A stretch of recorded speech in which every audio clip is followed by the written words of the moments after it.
buenas tardes con todos. Bienvenidos a Camino a la Vía Lima, en el marco de la Segunda Bienal Internacional de Arquitectura y Urbanismo de Lima y Callao, Vía Lima 2023. Los invito a estar atentos y a participar de las actividades que se realizarán del 7 al 13 de octubre y como sede central el Centro Histórico de Lima. Y como tema, Lima, cómo recomponer una ciudad.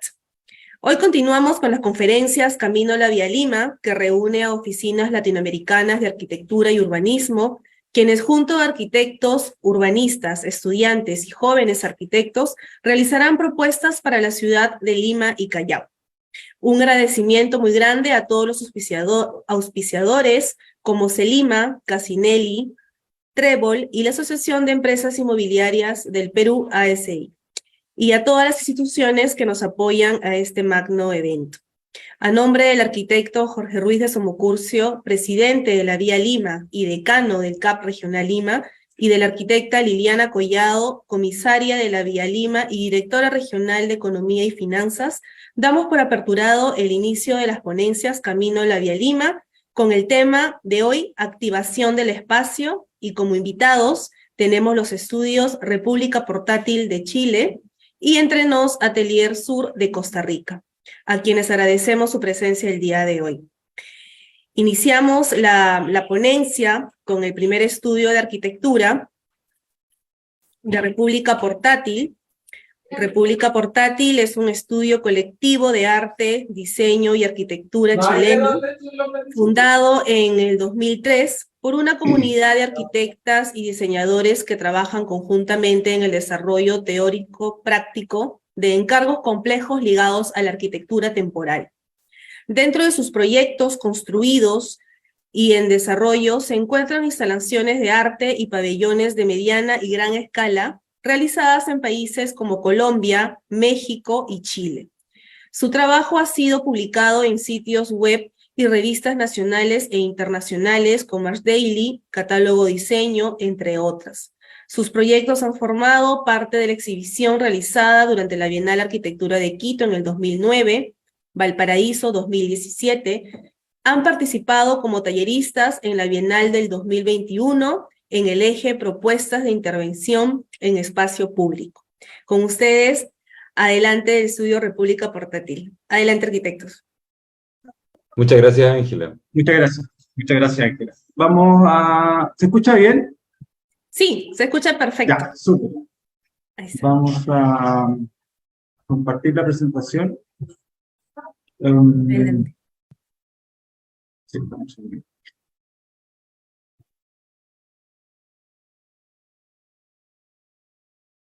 Si quieres la comparto yo, Mirko. ¿Sí la tienes ahí? Porque Sí. a mí estuve con problemas de conexión. Aquí estamos. Ahí está, ¿se ve? Eso.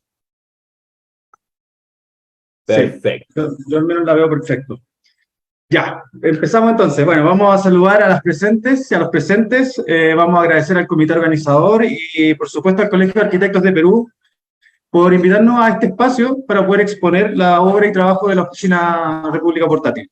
Una muy breve descripción y cómo nos gusta definirnos a nosotros. Somos una compañía creativa de 20 años de trayectoria y una familia de amigos. Eso es lo que nosotros creemos que hemos estado desarrollando y creando, construyendo en este tiempo como oficina, y estamos muy interesados en desarrollar nuevos programas para el espacio público. Como nos dijo una colega hace alrededor de 2 décadas atrás, tridimensionalizar el espacio público, el espacio colectivo y cargarlo de nuevos significados. Esa es una de las motivaciones, creo yo, que nos reúne como oficina.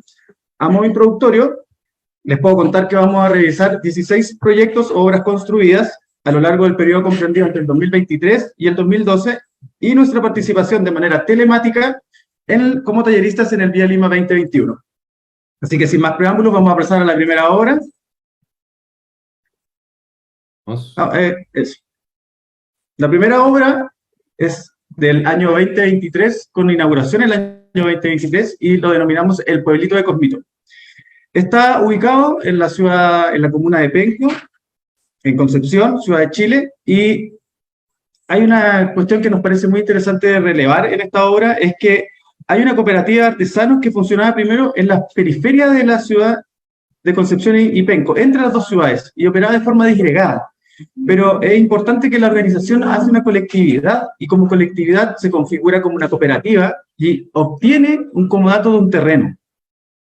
Entonces, al obtener este comodato, a nosotros nos parece que la modalidad de sitio de préstamo ofrece una oportunidad a nosotros de emplazar este módulo, esta obra, con una cierta temporalidad y aprovechar por medio de fundaciones aisladas y un entramado de pisos sobre plataformas, que la obra pueda incluso viajar en un tiempo posterior. La obra se construye a través de 2 galerías y un patio central que nos permite tener actividades o reuniones multitudinarias. Como un aspecto relevante del pueblo de Cosmito, podemos decir que es una obra co-construida y co-diseñada por la misma cooperativa. Nosotros desarrollamos allí trabajos de diseño participativo donde la comunidad intervino en los sueños que tenían y la capacidad de poder diseñar con maquetas cuáles eran las mejores disposiciones que pensaban para sus locales de exhibición y taller de trabajo.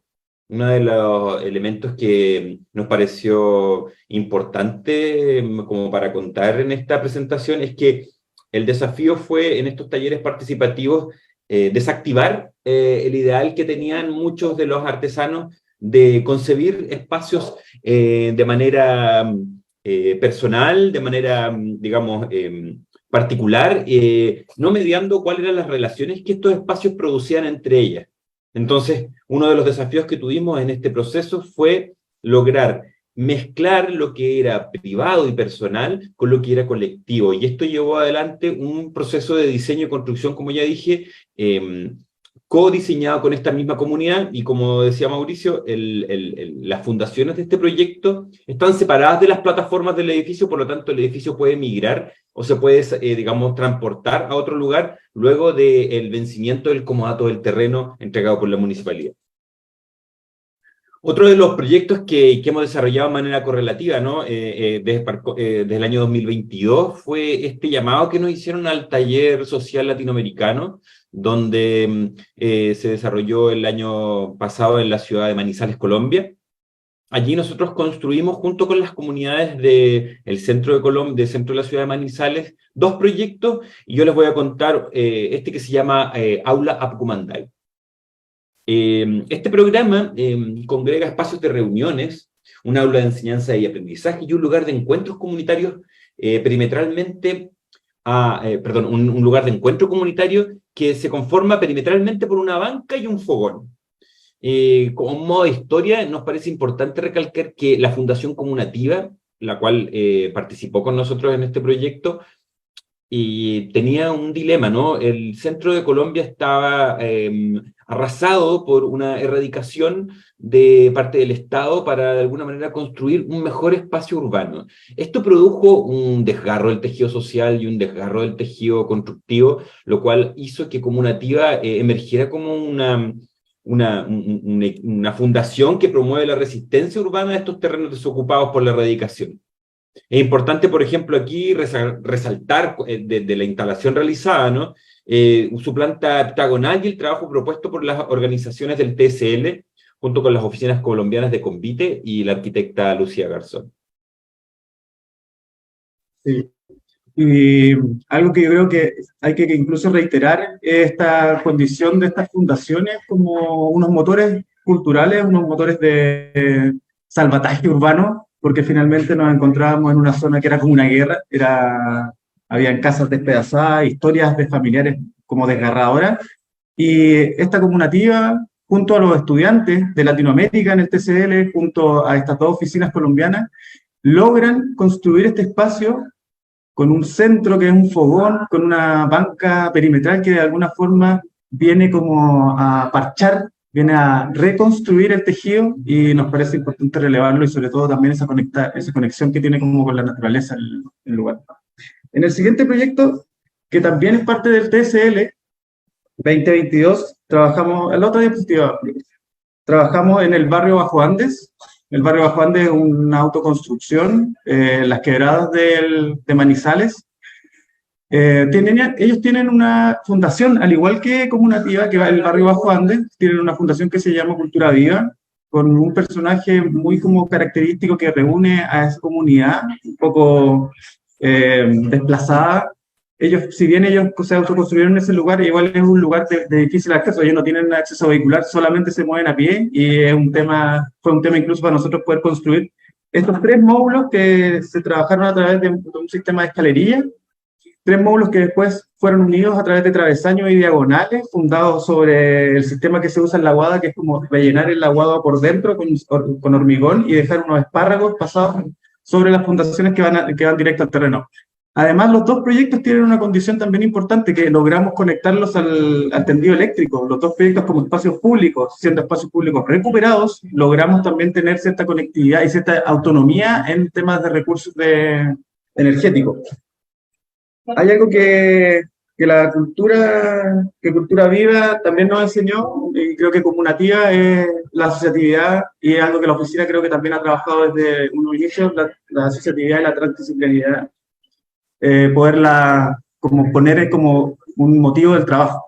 Y a propósito de la invitación que nos hicieron en el TCL, esto fue en abril, a los meses siguientes, aparece otra fundación, que es la Fundación Ideamos Conciencia, y nos invita de alguna forma como a completar el proyecto que ya se había realizado con el TCL.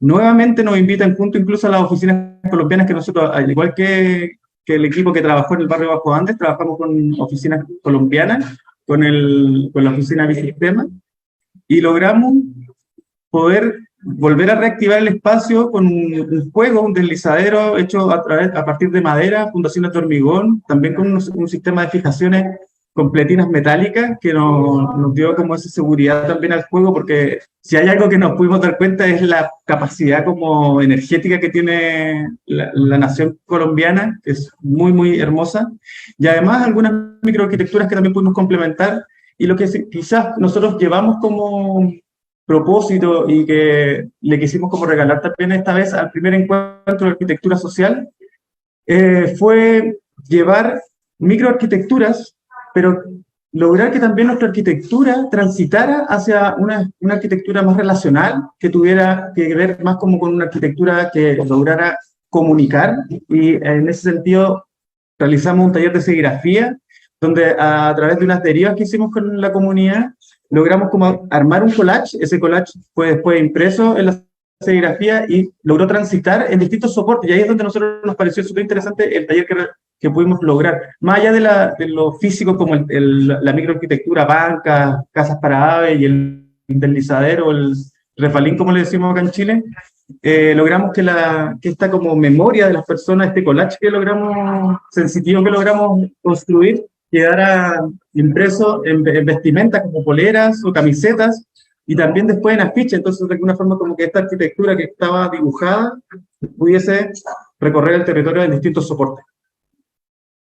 El geógrafo brasileño Milton Santos habla de flujos y fijos en el espacio urbano. Para nosotros, en este caso, fue un modo de animar estos fijos por medio de la activación de la comunidad del barrio Bajo Andes, donde nuestro proyecto no estuvo exento de vicisitudes y de transformaciones, porque, por ejemplo, estas estructuras, a modo de andamios de guagua, ¿cierto?, fueron transformadas como constantemente por la comunidad, cambiando sus cubiertas, deformando sus jardines, e incluso colaborando en sus procesos de construcción. Otra relación, por ejemplo, entre estos flujos y fijos, podríamos también acompañarla de este proyecto que se denominó La Situación. La Situación fue una obra, una instalación que fue parte del proyecto desarrollado por la arquitecta chilena Paula Mora, que se denominó Galería Piloto, donde artistas y arquitectos de una ciudad transitaban a otra para ejecutar una obra. En este caso, República Portátil, perteneciente a la ciudad del sur de Chile, de Concepción, transita, ¿cierto?, hacia la ciudad y la capital de Chile, Santiago, con una obra que de alguna manera lo que pretende es instalarse en un barrio céntrico de la ciudad de Santiago, un barrio turístico, el barrio Las Tarrias, con un programa de intervención urbana donde se despliega una mesa de 6 metros de largo con iluminación y programas de cocina. Esto convoca a la ciudadanía, convoca al vecindario, de alguna manera se utilizan ciertos elementos de madera como para instalar, ¿cierto? Y desplegar el proyecto y esta situación a lo largo del pasaje de la calle de la vía pública, ¿no? Incluso con una banda de música en vivo que toca en el balcón opuesto que ustedes pueden apreciar en la imagen del costado inferior, al frente de donde se ubica la cocina. Entonces, esta banda en vivo, de alguna manera, atendía, ¿cierto?, a los momentos de compartir que se realizan alrededor de la comida y el consumo de alimentos. Este montaje artístico duró solamente una tarde y para luego deshacerse y desplegarse junto con las fotografías que fueron instaladas en estos pequeños tótems, donde a medida que se consumía la alimentación, se iban llenando de fotografías Polaroid de los asistentes a este gran convite.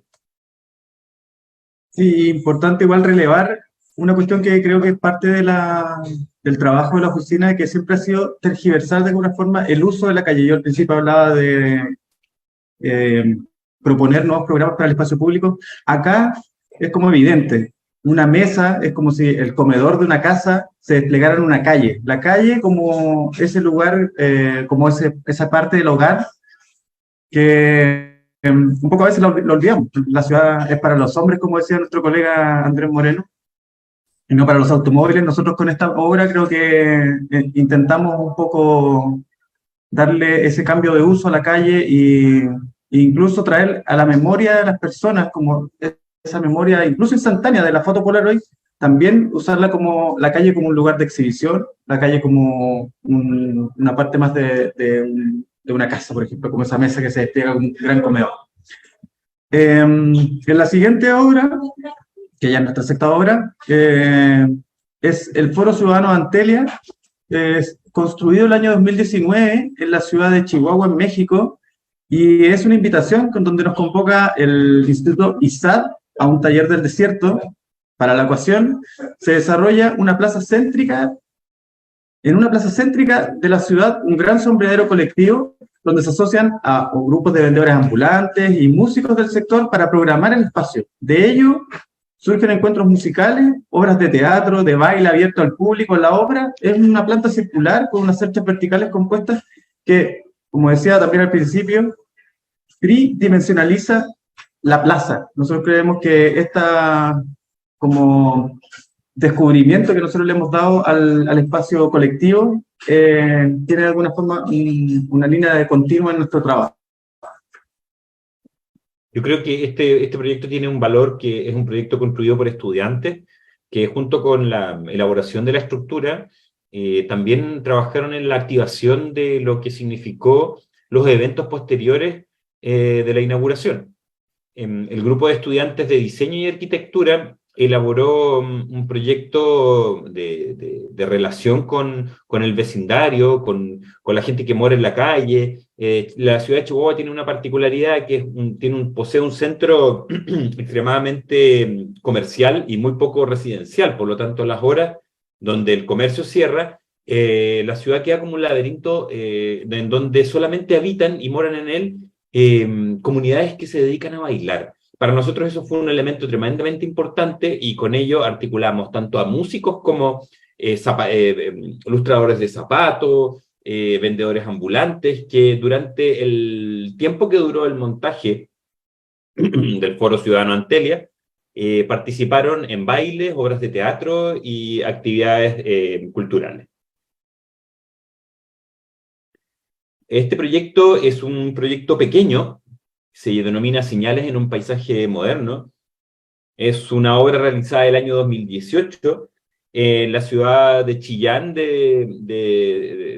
cerca del sur de Chile, y está compuesta por módulos de madera de pino que se despliegan similares a una escalera de tijera para de alguna manera producir una especie de biombo, ¿cierto?, que anudan entre sí anillos de acero y constituyen una especie de nubosidad constituida por una especie de enjambre de pequeños elementos dispuestos a las afueras de los sitios donde se realizaban las conferencias, de un seminario que pretendía de alguna manera recordar, traer a la memoria la arquitectura moderna de una ciudad que fue totalmente reconstruida en el año 1939 después de un terremoto.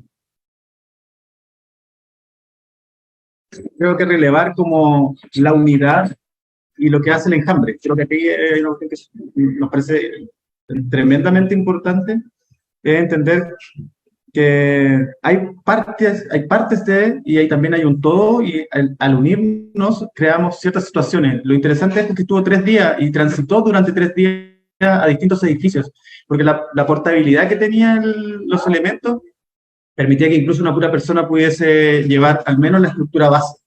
Algo súper importante, y también me parece relevante como el uso obviamente de la tela para construir espacios diáfanos, como que creo que también es algo que es transversal al trabajo de nosotros como Química Constructiva. La siguiente obra es como, hablamos que es como el bicho raro, porque en realidad es una obra que no es de espacio público, pero sí nos parece interesante poder como mostrarla hoy día. Se llama Habitación Fundamental, fue construida en el año 2018,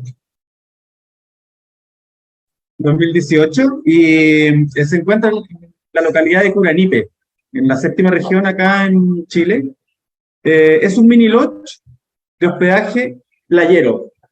Resulta que el amigo que nos invita tiene un campamento de surfistas y requería de un espacio para poder alojar personas.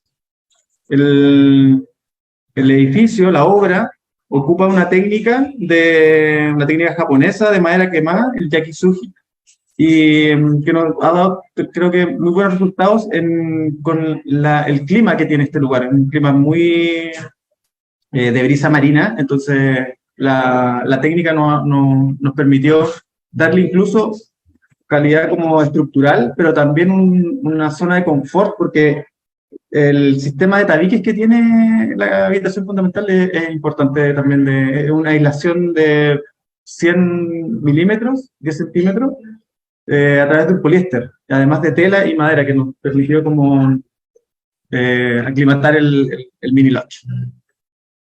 En relación a los proyectos de pequeña escala, podemos también mencionar este que se llama Objetos extraños en el paisaje. Es un proyecto, una obra de workshop, ¿cierto?, realizada en el año 2016, a los alrededores del Parque Laguna Redonda de la ciudad de Concepción. Como programa, este proyecto aloja 6 instalaciones, 6 folís, ¿cierto?, estas especies de pequeñas locuras dispuestas en el parque para la exploración del cuerpo. Lo que se buscaba allí, mediante las maderas de pino de tabla 1 por 4 pulgadas, es realizar durante 3 días, dentro del contexto del taller de ideas de Arquisur, que se realizó en la Universidad del Biobío en aquella época, una co-construcción, ¿cierto? 6 proyectos compuestos por 6 grupos, instalaron durante 4 horas, ¿cierto?, estas instalaciones que de alguna manera iban interactuando con la comunidad, pero a la vez significaban desafíos técnicos en cuanto a diseño y construcción. Es interesante, yo creo que relevar acá también el tema como de la microarquitectura que nos incita a los practicantes del espacio a poder explorar con el cuerpo en el paisaje y la arquitectura, el reconocimiento de nuestra corporalidad. Entonces, creo que es importante esta obra en particular por esa como escala micro que tiene, que es muy de macrodiseño, microarquitectura, como decimos nosotros. Creo que eso es importante relevar. El siguiente proyecto es la Cafetería del Hall, proyecto del año 2016. Pasemos a la otra diapositiva. Ahí. Este proyecto del año de construcción 2016 es la Escuela de Arquitectura de la Universidad del Biobío. Su programa es una cafetería. Estamos viendo el construcción. El programa es una cafetería, un biombo y espacios de estudio. Su materialidad es madera de pino, y hay un tema acá que va a ser difícil de imaginar solamente con la foto, pero este espacio es un espacio como muy disperso, porque es un gran hall con una doble altura, y tiene una pequeña cafetería que es la que se ve al fondo en la imagen. Entonces, a partir de las cambios de escala que tiene el espacio, logramos poder, a través de elementos paraarquitectónicos como bancas, grandes, o sea, una gran banca, taburetes, mesones, poder configurar la cafetería. Pero el biombo tenía una condición de querer ser como esta transición entre este pequeño espacio y el espacio de mayor escala, de mayor altura incluso, un biombo de los recuerdos hablábamos, porque nos permitía incluso poder rellenarlo con maquetas que se hacían en la misma escuela de arquitectura, o incluso traer recuerdos al espacio para poder, de alguna forma, construir este relato de la arquitectura de los recuerdos. Isa, perfecto, ahora sí cambió. Esta es una pequeña obra también realizada, ¿cierto?, en el marco de un montaje, ¿no?, de una curatoría que se nos solicitó en un proyecto denominado Ciudad H, en un centro cultural ubicado en Matucana 100, acá en la capital de Chile, en Santiago, con un programa que pretendía ser un visor para un cierto tipo de videoinstalación que alojaba recorridos por sitios heriazos, terrenos vagos de la ciudad de Concepción. Esta convocatoria de alguna manera pretendía aludir al tema de la ciudad y nuestro dispositivo lo que traía eran recorridos por la ciudad, pero estos recorridos eran presenciados, ¿cierto?, de una manera pasiva, sentados ahí observando cómo este aparato de alguna manera publicaba un montaje que lo que pretendía era traer al recuerdo, ¿cierto?, una zona de la ciudad de Concepción. Discúlpeme que se me quedó como... Ahí sí. El pabellón CCP, aquí me salté el orden, Mauricio, pero me lanzo yo. El pabellón CCP es una obra que se realiza en la ciudad de Concepción el año 2016, en la plaza central de la ciudad, la Plaza Independencia, con un programa que de alguna manera pretende alojar a modo de foro a las industrias creativas de la ciudad. Durante 30 días, el encargo que se realiza es visibilizar a estas industrias creativas reunidas en este pabellón, construido por módulos prefabricados que se realizan en un centro colectivo a escasos metros del montaje, pero por su particularidad, ¿no?, por ser de alguna manera una especie de 20 cerchas que se disponen de manera vertical, opera de un modo similar al andamio, ¿no? Opera por módulos, opera por nudos y por un montaje y un desmontaje que pretende de alguna manera aludir no solamente a la arquitectura temporal, sino a la arquitectura itinerante.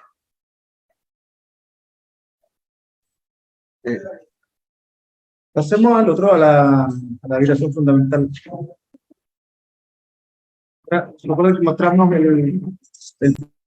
el proyecto en Curanipe. Esta es la primera exploración que hicimos del módulo de habitabilidad de la habitación fundamental. Fue una invitación que nos hizo Sala de Carga en el año 2015. Esto está emplazado en una plaza muy concurrida de acá de Concepción, en la Plaza Perú, y la invitación era a exponer dentro del container marítimo ese que está, el rojito que se ve ahí, a exponer dentro. Nosotros de alguna forma quisimos abrir la misma sala de sala de carga y poder llevar este módulo de experimental de habitabilidad, donde durante 7 días estuvimos alojando en el experimento, en el módulo, y pudimos incluso desarrollar distintas actividades muy cotidianas. Se pudo cocinar, se pudo realizar entrevistas, se pudo documentar el trabajo y obviamente que de alguna forma activar el espacio público con una cierta domesticidad que es la que nosotros también trabajamos como en una cierta línea en nuestro trabajo de activación del espacio público. Sí. El pabellón FAB puede ser uno de los proyectos... Ay, se pasa de nuevo. Ahí sí. El pabellón FAB puede ser uno de los proyectos de mayor envergadura que hemos realizado. Este se construyó el año 2014 en la Plaza Sotomayor de la ciudad de Valparaíso, en Chile. Y les podríamos contar que es parte del contexto del Festival de las Artes que se realiza en esa ciudad y en ello se nos encarga el diseño y montaje de una especie de edificio de gran impacto. Con su planta rectangular, ¿cierto? Es un volumen que tiene 10 por 10 por 20 metros y alberga programáticamente un jardín de 200 especies vegetales, tiendas o carpas, como le llamamos en Chile, ¿no? Una tienda para, de alguna manera, recibir a 16 personas, una terraza de celebración y un taller de operativos que trabajan durante 15 días 24/7. Nosotros decimos que este proyecto, de alguna manera, hay que pilotearlo, igual que un barco, igual que una nave, y permitió reunir, ¿cierto? Reunir en una plaza que en muchos casos era utilizada como aparcadero ilegal de vehículos, de autos, eh, a más de 5.000 personas en un evento de su inauguración. Sí, y importante que los 14 días que estuvo este pabellón en esa plaza Sotomayor, el edificio de alguna forma, por la envergadura que tenía, se fue construyendo. O sea, primero partimos con el esqueleto, que es la imagen de la izquierda abajo, partimos con el esqueleto y con su corazón, que era el corazón donde las plataformas donde albergaba. Zonas de operación donde estábamos construyendo con Arduino, el sistema de iluminación que iba a tener todo el edificio, donde estábamos con las carpas, donde estábamos con una zona de control de la música, del tema audiovisual.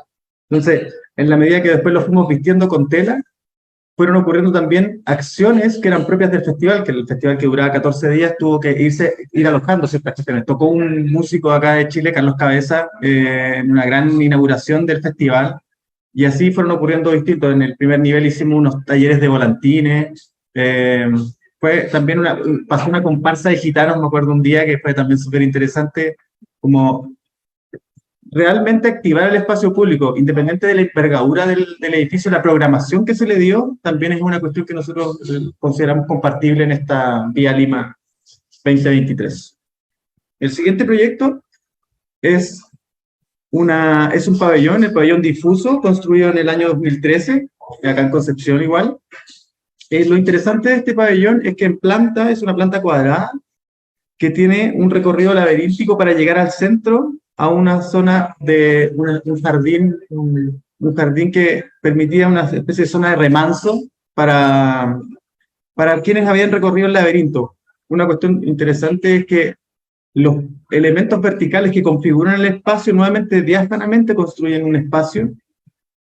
Son solamente telas, no hay elementos verticales, ni paños, ni muros que definan el espacio, sino que solamente son las telas las que permiten la configuración, y una gran estructura metálica que pende de un edificio más grande, y unos listones de madera que son los que dan como cierta tensión a la tela. Esto fue construido en una tarde, en unas 8 horas, en un día de trabajo, y duró alrededor de 7 días, una semana dispuesto en este edificio.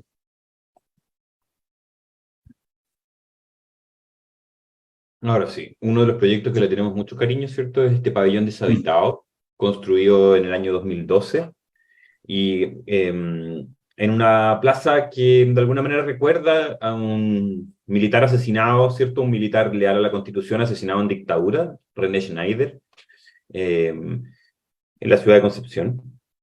Este proyecto de alguna manera se instala dentro del marco de 3 edificios que son importantes para la ciudad, ¿cierto? Los tribunales de justicia y 2 centros comerciales que de alguna manera dialogan con una caja negra que lo que pretende es exhibir en su interior una historia, una ficción que deviene de un proyecto transmedial, un proyecto que circula, ¿cierto?, en distintas plataformas. Es una película, un libro, una página web y un pabellón en el territorio, y que lo que trae al recuerdo es la narración de una ciudad abandonada, una ficción del futuro, una ciudad abandonada que de alguna manera es parte de la representación de lo que ocurre en las ciudades de Chile luego de los terremotos que, por ejemplo, en este caso azotaron a la ciudad de Concepción en el año 2010. El edificio tiene una planta cuadrada, ¿cierto? Es un cubo de 8 por 8 metros, que en su terraza recibe como programa 4 tiendas, ¿cierto?, que alojan a 8 sujetos en la preparación y en la programación continua, insistimos nuevamente, ¿cierto?, en la programación 24 horas, ¿cierto?, durante los días que duró este montaje, que fueron una semana.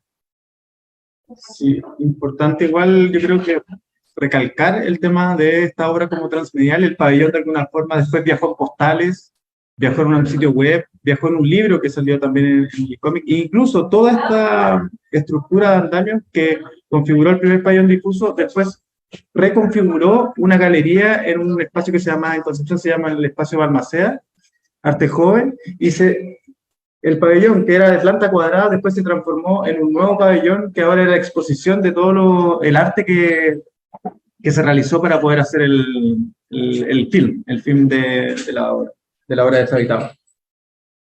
Y con esto, como concluimos nuestras obras, son las 16 obras que les trajimos como hoy día como activación del espacio público o que rozan el espacio colectivo, la construcción del espacio colectivo. Nosotros creemos en esta co-construcción de colectividad urbana. Nos interesa poder, nuevamente reiteramos, traer nuevos programas al espacio público, subvertir, tergiversar de alguna forma los usos de las calles, de las veredas, de la ciudad, de las plazas, de la ciudad en sí misma, del parque. Ahora, como última parte, creo que estamos relativamente bien en tiempo, estamos a 29, me avisan si estamos un poco pasados, pero vamos solamente a concluir con el trabajo que pudimos concretar en el Día Lima 2021. Todo esto fue telemático. Nosotros nos tocó trabajar con una oficina que los consideramos nuestros amigos, con Informal de Perú, a Jessy, a Carlos y a nuestro otro amigo antropólogo. Le enviamos un caluroso saludo, si es que nos están viendo. Y el Día Lima 2021 hablaba de los futuros posibles. A nosotros nos tocó trabajar en el barrio Lince, en Perú. Nos contaron la historia de los Psycho, era la banda de punk, una de las primeras bandas, creo, así, creadoras del punk en el mundo. Nos pareció obviamente muy interesante poder estar en este lugar, en Lince, y nosotros, por estar trabajando de forma telemática, armamos una metodología de trabajo que era investigación etnográfica, o sea, poder partir con los estudiantes, un grupo como de 20 estudiantes alrededor fue, partir investigando a través de Google Maps, Google Earth y todas las fuentes que teníamos de información en la nube, en la red, y poder armar un relato y un análisis urbano, social del lugar. Después nosotros incorporamos 3 variables. Incorporamos la variable como del humane, del ser humano en su relación, después de los artefactos, el hombre y los artefactos en sí mismo, y después de los organismos. Intentamos como proponer a los estudiantes del Día Lima 2021, entender que la construcción de ciudad y de urbe es a partir de estos elementos. Y después nos quisimos recién ahí bajarnos al territorio. Ahí bajamos a las situaciones que ocurrían en el barrio Lince, y para eso nos concentramos en 2 lugares que nos parecían de relevancia: el mercado de Lince y el Colegio República de Chile, que particularmente nos tocó ese colegio, y fuimos descubriendo ciertas cuestiones que después las relacionamos. El colegio tenía talleres, esos talleres tenían después relación con ciertas acciones simbólicas que tenía el barrio Lince, como por ejemplo las procesiones religiosas, el uso de flores, los emolientes, el trabajo de las personas que acarrean los productos de forma más como micro al mercado, los que sacan productos de los mercados. Todas esas relaciones después las hicimos una mixtura de ellas, y les pedimos a los alumnos que con solamente elementos longitudinales, que son como las varas de los andamios y los nudos de los andamios, pudiesen construir unos dispositivos, unos artefactos que activaran el espacio público, porque el 2021 la invitación que nos hicieron era a la activación del espacio público. Si pasamos a la otra diapo, Julio. Y estos fueron los resultados que obtuvimos con los estudiantes en ese momento. Por un lado, teníamos el kiosco cultural, que incorporó un brazo hidráulico que tenía el colegio en uno de los talleres, y los chiques lo usaron como un elemento, como un sombreadero. El brazo hidráulico lo pusieron en la parte más alta de la estructura del artefacto construido a partir de andamio, y hicieron una serie de relaciones verticales porque reconocieron que habían ciertas situaciones que eran reconocibles. Habían personas que entregaban diario, habían personas que lavaban, que tenían como máquinas de lavado, había toda una situación, las redes como de comunicación, todo eso fue incorporado en el kiosco cultural. Y la otra muy interesante era el herbario popular, que reconocía al emoliente, a este personaje que anda con su carro y que nos pareció algo muy importante, que andaba siempre con una tele. Entonces le incorporamos la variable del canal de televisión, por ejemplo, a esta activación del espacio público. O sea, los chiques entendieron de que podían colocar en esta activación de espacio público una especie de set de televisión, incorporar huertos donde los emolientes podían cultivar sus hierbas o traer sus productos desde la casa y poder tener como una especie como de laboratorio para poder mezclar los productos, y así aparece esta producción. En la siguiente, Julio, a ver si quieres... Aquí quizás nos interesa como recalcar quizás como paraguas o a modo general las ideas, por ejemplo, que trae a colación en el libro El cerebro arquitectónico el arquitecto Mark Wigley, cuando se refiere a un pensamiento en red. Lo que nos importa para este proyecto era articular un pensamiento en red, y también quizás poder citar, por ejemplo, cuál es muchas veces nuestras fuentes, ¿no? O nuestra manera de pensar y de articular este pensamiento en red con ideas que trae Bruno Latour cuando intenta establecer un parlamento de cosas. Cuando se imagina que tanto los humanos como los no humanos participan, ¿cierto?, de una asociación en cadena, de un ensamble en donde se reúnen para articular ciertos efectos que de alguna manera se suscitan con otros efectos y esos de alguna manera conviven dentro de la urbe.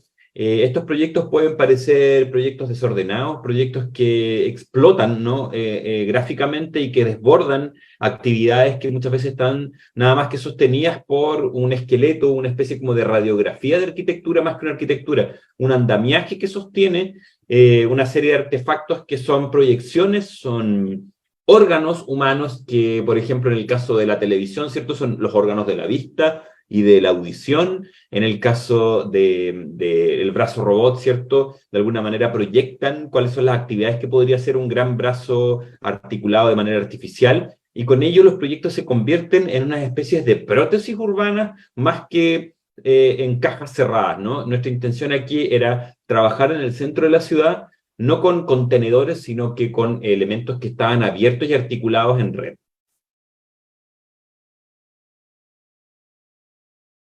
Eso damos por finalizado. Agradecemos el tiempo por habernos escuchado y esperamos haber estado en el tiempo para no retrasarnos. Y muchas gracias. Muchísimas gracias, República Portátil, por su ponencia el día de hoy y por estar en camino a la Vía Lima. Así que agradecemos su presencia y nada, y nos acompañen también a lo largo de las actividades que tenemos, y agradecemos también su apoyo que nos han brindado hasta el momento con la realización de la Vía Lima. Muchísimas gracias. ¿Sí? Bueno, vamos a continuar según el programa. Tenemos la ponencia de Entrenos Atelier Sur. Voy a leer una breve reseña de ellos. Entrenos Atelier Sur es un estudio de arquitectura costarricense dirigido por Alejandro Vallejo, quien está presente el día de hoy, egresado de la Universidad Benítez de San José, ganador de premios como el de la Bienal Centroamericana en el 2022, la categoría de investigación de la Bienal Internacional de Costa Rica en el mismo año, el Young Architects Latinoamérica en la Bienal de Venecia en el 2018, el Comité Internacional de Críticos de Arquitectura a Jóvenes Arquitectos en la Bienal Internacional de Buenos Aires en el 2017, la Bienal Internacional de Buenos Aires en el 2015, el Premio Icomadera del Instituto Costarricense de la Madera en el 2016 y 2014, y la Bienal Iberoamericana de Arquitectura y Urbanismo en el 2010. Es profesor, jurado y conferencista en bienales, congresos y universidades. Actualmente desarrolla el Manual de Vivienda Indígena para Costa Rica y ha publicado el libro denominado Borde Urbano como Territorio Complejo, distribuido de manera online y gratuita. Es editor y fundador principal de la plataforma de inteligencias ciudadanas, una plataforma multidisciplinaria de enlace comunitario. Estamos muy agradecidos, arquitecto Alejandro Vallejo, por estar presente el día de hoy en Entrenos Atelier Sur de Costa Rica, así que le doy el espacio para que continúe e inicie su ponencia.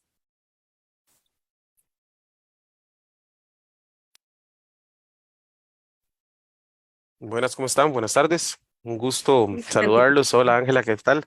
Un gusto saludar a los chicos también de República Portátil. Lindísima la conferencia y bueno, agradecerles por compartir la información y esos grandes proyectos.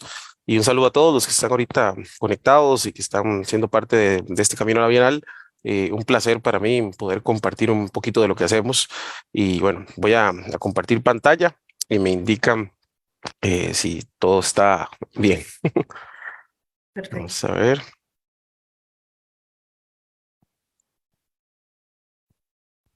Estamos, sí. Perfecto, adelante, gracias. Ok, perfecto. Muchísimas gracias. Bueno, mi nombre es Alejandro Vallejo. Yo soy el director de Entrenos Atelier Sur. Nosotros tenemos una oficina que inició como Entrenos Atelier. Ahora está dividida en dos, Entrenos Atelier Sur y Entrenos Atelier Central. Y en mi caso, yo dirijo la oficina de Entrenos Atelier Sur. Esta conferencia me gusta denominarla inteligencia ciudadana, igual como se llama nuestra plataforma, porque al final del día todo está construido de distintas inteligencias y siempre intentamos abordar y abocar un poco el tema de la ciudadanía, que es importante, ¿verdad? Hay que ser buenos ciudadanos desde el punto de vista humano, político, económico, social, y obviamente cada arquitectura tiene una localidad. Bueno, en mi caso, como les dije, Entrenos Atelier Sur, arquitectura, ahí los pueden buscar en redes sociales, páginas web y todo. Hemos venido desarrollando algunos proyectos y varios proyectos en los últimos 15 años de estar trabajando con proyectos que tienen que ver con espacio público, con áreas de intervención tal vez social, por así decirlo, proyectos de impacto social en áreas marginales, vulnerables y rurales dentro de nuestro crecimiento. De ahí hemos obtenido varios reconocimientos, publicaciones que nos mencionaban, perdón, mencionaban inicialmente. Y esto obviamente nos ha ayudado muchísimo en un proceso. Yo creo que siempre me gusta hacer como la acotación. Creo que es importante que nos reconozcan el trabajo, pero yo creo que los premios más bonitos serían si las personas que habitan nuestro edificio o los edificios que hacemos pudieran darnos un reconocimiento. Igual agradecemos, siempre se agradece los procesos, las charlas, todo esto que gracias a la virtualidad y lo que sucedió en un problema tan grande como una pandemia nos ha dado la oportunidad de conectarnos y hoy también estar acá en poder dar esta conferencia para América Latina y para Perú en este caso, que es un país que le tenemos muchísimo cariño. Esos proyectos nos han llevado a que nos denominen como arquitectos innovadores de la región, poder salir en algunas revistas como Forbes, pero lo más importante es el por qué salir en la revista, ¿verdad? Darle un poco de fuerza siempre a la arquitectura con sentido de comunidad. Voy a dar la vuelta a la página y en la página estaba Shakira, pero es interesante, digamos, que nos puedan poder reconocer por algunos esfuerzos que se hacen a nivel local y a nivel comunitario. Y esto obviamente poder llegar a periódicos, plataformas a nivel nacional, internacional, que nos han permitido posicionar estos edificios que están en sectores comunitarios, en sectores marginales, en sectores rurales, alrededor del mundo. Yo creo que eso ha sido el valor, uno de los valores más importantes.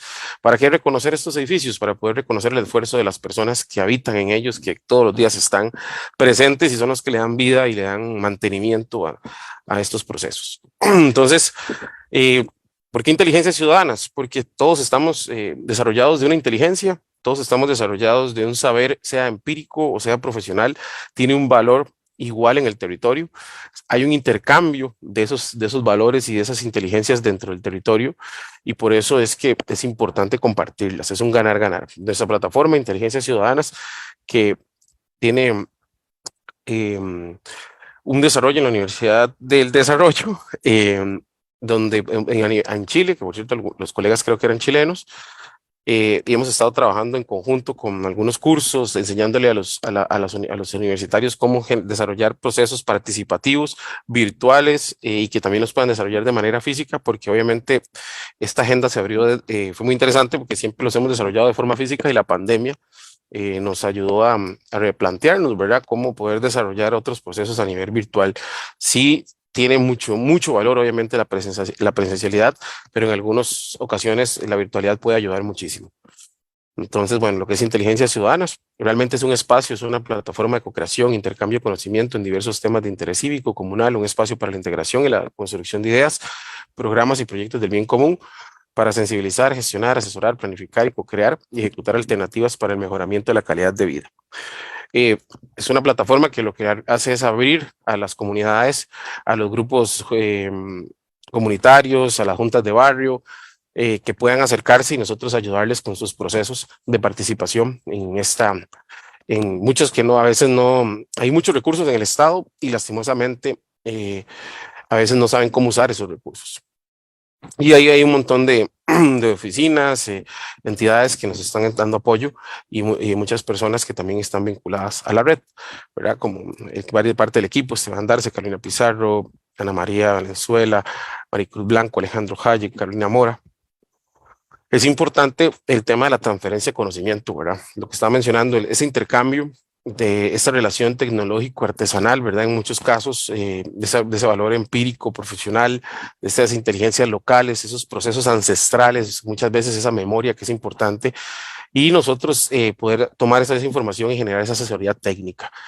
Siempre me gusta preguntar cuál es nuestro aporte en la sociedad desde nuestra profesión o saber, a las personas que están escuchando, ¿verdad? ¿Quién está aportando? ¿Cuál es el aporte que ustedes creen que lo que ustedes saben lo pueden aportar a la sociedad? ¿Son buenos ciudadanos?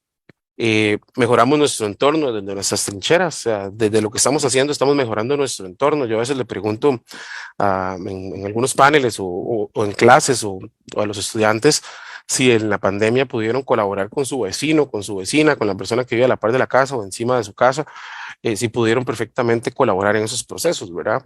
Era una oportunidad muy grande para que eso se pudiera dar.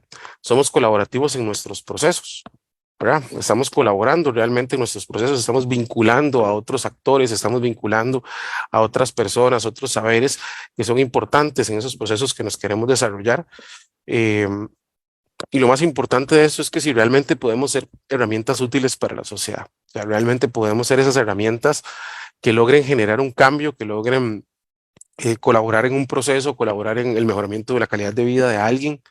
Esto es importante que lo piensen, que le den cabeza, porque todavía hay mucho tiempo para poder hacerlo.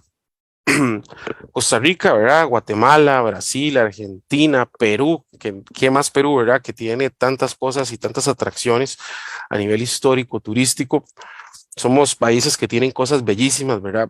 Son países que tienen muchísimo que ofrecer desde la parte turística, pero cuando, en el caso de Costa Rica, nos vendemos muchísimo con todo el tema de Costa Rica esencial, el pura vida de Costa Rica. Costa Rica es un país muy verde, sí tiene unas normas de conservación muy altas que son importantes, que hay que defender, que se ha ido perdiendo algunas cosas, sí, pero somos países que tenemos los mismos problemas, tal vez en distintas densidades, escalas, que tenemos en toda América Latina, ¿verdad?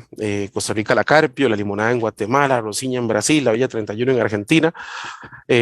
Son sectores que también están rodeados de muchas problemáticas y que muchos de los arquitectos, grupos, colectivos, universidades estudiamos estos casos, estos fenómenos, pero siempre nos gusta abordar de que estos casos y fenómenos hay que estudiarlos de una manera bastante fuerte, formal. No podemos nada más llegar a hacer censos o llegar a sacar información sin realmente hacer un cambio, porque al final del día, entremos aquí o no entremos, esas personas siguen viviendo el día a día. Y si realmente vamos a entrar es para poder ejecutar un cambio, poder generar una muy buena colaboración y un buen proceso.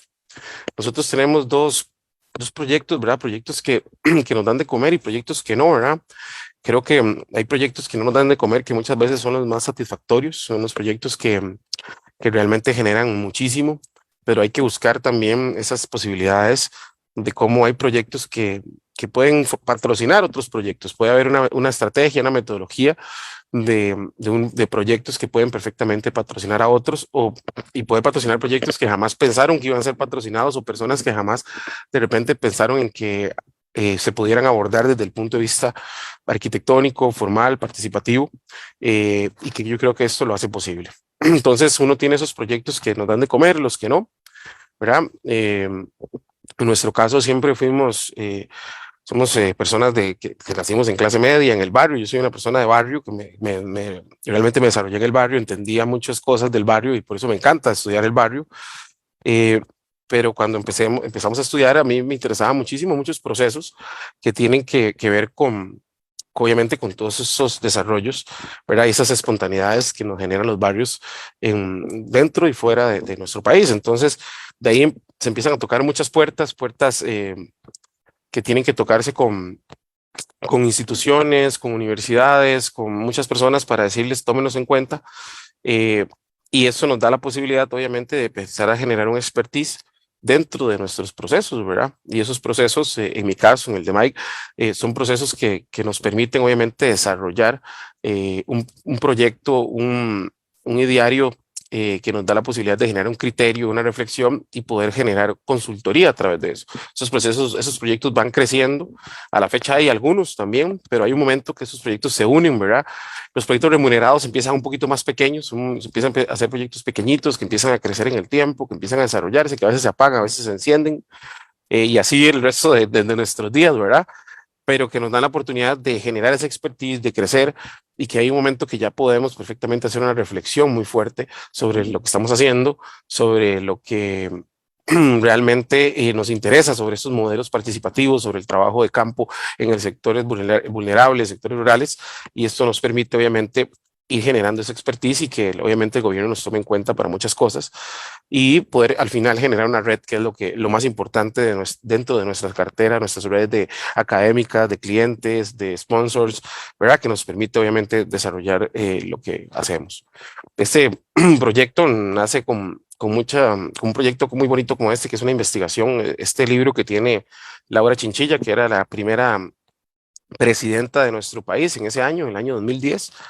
Y nosotros diseñamos ese libro, que es el Manual de Redes de Cuidado para Costa Rica, donde podemos estudiar la infraestructura en este momento, esta infraestructura pública genérica que nosotros, disculpen, esta infraestructura pública genérica que se da en la mayoría de nuestros países, ¿verdad?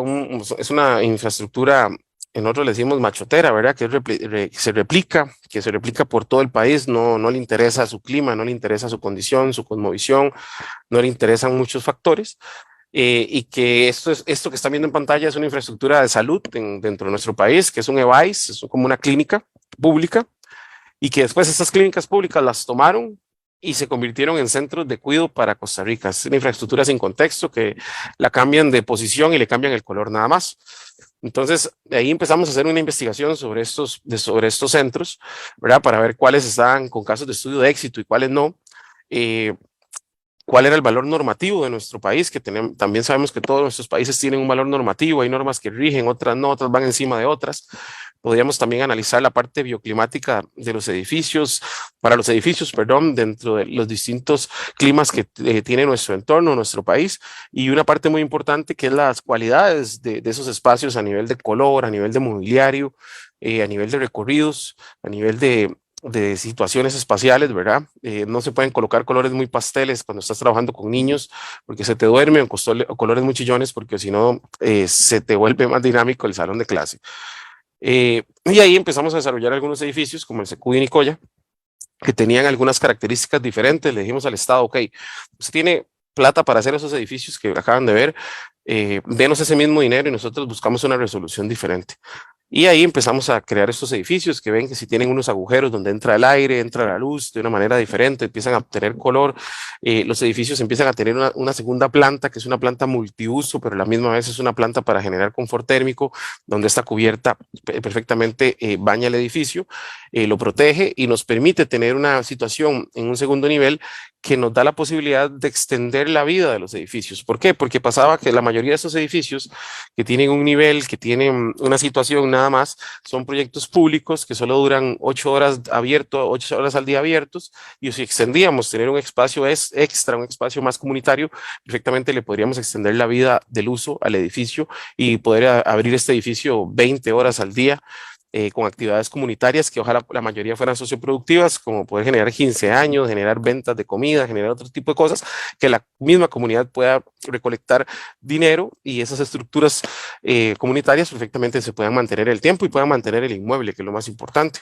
Aquí pueden ver algunas imágenes, ese espacio, ese segundo nivel que les mencionábamos, un poco de las piezas de los agujeros, el espacio, cómo se percibe, cómo se baña de color y algunas vistas internas que posee el edificio para tener unos centros de cuidado. Los centros de cuidado son jardines para niños en sectores vulnerables de la población, que es un decreto que en este caso Laura Chinchilla, la presidenta que vieron ahora, trabajó con su equipo de trabajo y era crear más de 100 redes de cuidado en Costa Rica. Nosotros pudimos trabajar en algunos, como en este de Nicoya, Huncre, que está en ese momento en procesos de construcción, estas relaciones espaciales, ¿verdad? Con el entorno, con paneles móviles, con mobiliario móvil, que nos da la posibilidad de realmente tener una situación diferente de un edificio público, ¿verdad? El piso, que perfectamente está hecho de píxeles, puedes acomodar los muebles en distintas situaciones durante el año y eso obviamente va a permitir generar otros espacios. Secuyo en Andayure, que empezaba también a tener un tema de madera, ¿verdad? De poder ver cómo podíamos empezar a meter la madera dentro de nuestros procesos. Y aquí podríamos también ver el tema de los marcos de concreto, metal, madera, nos da la posibilidad, color, para poder ir creando una situación diferente en un proyecto también de una red de cuidado. Aquí la situación que les mencionaba, abajo una actividad, arriba hay otra actividad comunitaria que nos está permitiendo obviamente generar dos interfaces importantes en un proyecto comunitario. Y aquí algunas vistas del proyecto, los paneles de los marcos estructurales, los baños, lavamanos, algunas vistas de los cerramientos. Y bueno, aquí cómo se ve el edificio en su entorno. Y bueno, aquí pueden ver otras imágenes que creo que adornan un poco el proyecto. Después empezamos siempre hemos estado estudiando muchos fenómenos urbanos, fenómenos sociales, como en este caso, esto que están viendo en pantalla es que la Carpio, que es el asentamiento informal, uno de los asentamientos informales más grandes de Costa Rica. Y de ahí empezamos a hacer este proyecto que le denominamos la Cueva de la Luz. Y Willy Robles, dentro de su Facebook, decía: un hermoso cielo se hace una realidad, un sueño Cifais, un muchacho de la Carpio. Y aquí es muy bonito porque en el 2010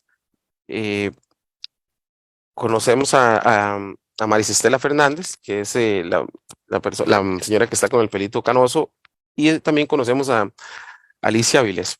Alicia Vilés es la líder comunitaria de la Carpio y Marisestela Fernández es la presidenta de la Fundación Cifais, que es el sistema integral para la formación artística e integración social, que en ese momento eran 7 personas trabajando en la fundación. Yo estaba dando una conferencia y en eso se acerca Marisestela y me dice que ella tiene un proyecto para nosotros, que si a nosotros nos interesa, nos cuenta que el proyecto está empezando, como para que no nos vayamos, pero era un proyecto muy, muy interesante. Empezamos a trabajar en conjunto con ella. En ese momento eran, como le digo, 3 voluntarios, 2 personas de la comunidad, ellas 2 personas de la fundación. A la fecha son más de 150 voluntarios. Por cierto, este dato me lo dio hace como 15 días que estuvimos en el edificio de Cifais, que ya lo van a ver, con un alcalde, que estamos buscando desarrollar otros Cifais en otro sector de la población.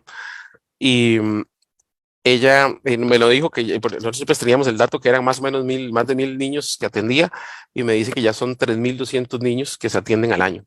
Entonces, que ya es un dato súper exagerado, que ya el edificio obviamente ya tampoco da abasto, hay situaciones que no se dan, hay una camerata, los chicos han tocado en los teatros más importantes del país, como el Teatro Nacional, el Melico Salazar, hay campeón de judo, karate, dentro de, que son muchachos que nacidos de Nacarpio, que son campeones nacionales, y este edificio está ubicado en ese sector, y ahí se le dominaba antes la Cueva del Sapo, era un lugar muy, muy complicado, lleno de búnkers, de drogas y otras cosas. La comunidad se agrupó para ir sacando todo eso y limpiando de buena manera el sector. Y ellos mismos, en ese esfuerzo, ¿verdad? Nace este edificio que perfectamente, yo siempre hago la broma que este edificio podría ser de plástico, de metal, de lo que fuese, pero que al final es un edificio que iba a trascender por una necesidad tan grande como lo que necesitaba en este caso, obviamente, la comunidad de la Carpio. Aquí pueden ver, hay una nave que se está levantando en este caso, que primero se levantó una ala, después se levantó la otra, y esa nave está realmente relacionada con una rampa que va por el interior del edificio y un núcleo de escaleras. Aquí pueden verlo, cuando ya están terminados las dos naves. Ya en esta esquina hay un edificio que también se construyó y que son parte de este proceso. Este proyecto ganó la Bienal de Costa Rica, ha ganado algunos premios a nivel internacional en Venecia, en Argentina, ha estado nominado al Mies Crown American Prize con muchos arquitectos de renombre, ha sido muy interesante. ¿Por qué? Porque es un edificio que nació en una comunidad, es un edificio que nació en un espacio. Cuando el edificio ganó la Bienal de Arquitectura de Costa Rica, alguien llamó y con un poco de egoísmo dijo que es que este edificio estaba en un sector informal y que era un edificio informal, que como un edificio informal había ganado la Bienal de Arquitectura. Entonces el colegio se asustó y llamó, ¿verdad? Y nos dijo que por qué, que sí, que había este problema, que podía ser, que era informal, no sé qué. Nos hicieron hacer los trámites y llenar la información, volver a subir todo y al siguiente día ya era formal. Entonces al final es un tema eh, de algunas lógicas que hay que cambiar, ¿verdad? Este edificio nace de otra lógica no convencional, abre otro camino, otro portillo, donde ya hay otros arquitectos como Jorge Mario Jauregui, Alejandro Hayek, en muchos casos en Medellín, que ya se vienen haciendo muchos de estos procesos sociales eh, para poder crear infraestructuras que nacen desde otra visión y no tal vez desde la visión donde la economía es estable, ¿verdad? Aquí más bien es una economía que va entrando, ¿verdad? Flujos de dinero poco a poco para poder ir creando el edificio en un margen de 2, 3 años. Aquí pueden ver ahí algunas fotografías. Se hicieron muchos procedimientos y estrategias para poder recaudar fondos. La Fundación CIFAIS y Maris Estela y Alicia Vilés son unas guerreras. Y aquí les hicimos un stand con unas vigas de madera. Si ven, tienen una cuadrícula. Eso se ruteó y entonces la gente firmaba adentro, podía poner su nombre y esto después se colocaba en el sitio. Entonces la gente donaba dinero, donaba, no sé, $10, $5. Al final logramos tener casi 50,000, 40,000, $50,000 ubicados en los dos mejores centros comerciales del país durante un mes. Y esto nos permitió también ser parte de poner la primera piedra con esos dineros. El edificio no se había terminado, la gente ya lo estaba utilizando. Eh,